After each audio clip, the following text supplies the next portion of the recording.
एक बार एक ऋषि ने सोचा कि सब लोग पाप धोने के लिए गंगा में स्नान करने जाते हैं।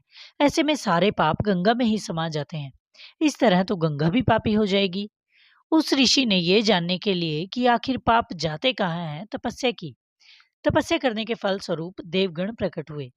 तब ऋषि ने उनसे पूछा कि गंगा में जो पाप धोए जाते हैं वो कहाँ जाते हैं।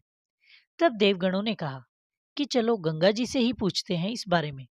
ऋषि और देवगण दोनों ने ही गंगा जी से पूछा, हे गंगे, सब लोग आपके यहाँ पाप धोते हैं, तो इसका मतलब क्या आप भी पापी हुई?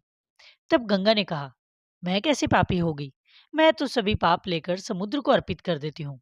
इसके बाद ऋषि और देवगण समुद्र के पास गए और उनसे पूछा, हे सागर, गंगा सभी पाप आपको अर्पित कर देती है, तो क्या आप पापी हो गए? तब समुद्र ने कहा, मैं कैसे पापी हुआ? वो सभी पाप तो भाप बनकर बादल बन जाते हैं। अब ऋषि और देवगण दोनों ही बादल के पास गए और उनसे पूछा, हे बादल, समुद्र पापों को भाप बनाकर बादल बना देते हैं, तो क्या आप पापी हुए?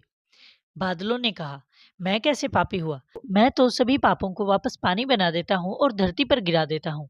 इससे ही अन्न उपजता है और इसे ही मानव खाता है। और वो अन्न जिस मानसिक स्थिति से उगाया जाता है और जिस वृत्ति से प्राप्त किया जाता है और जिस मानसिक अवस्था में खाया जाता है, उसी के आधार पर मानव की मानसिकता बनती है। यही कारण है कि कहा जाता है, जैसा खाए अन्न वैसा बनता मन। जिस वृत्ति से अन्न प्राप्त किया जाता है और जिस मानसिक अवस्था में खाया जाता है, वैसा ही विचार मानव का बन जाता है। ऐसे में हमेशा भोजन शांत रहकर ही ग्रहण करना चाहिए। अन्न जिस धन से खरीदा जाए वो धन भी श्रम का होना चाहिए। जय श्री कृष्ण।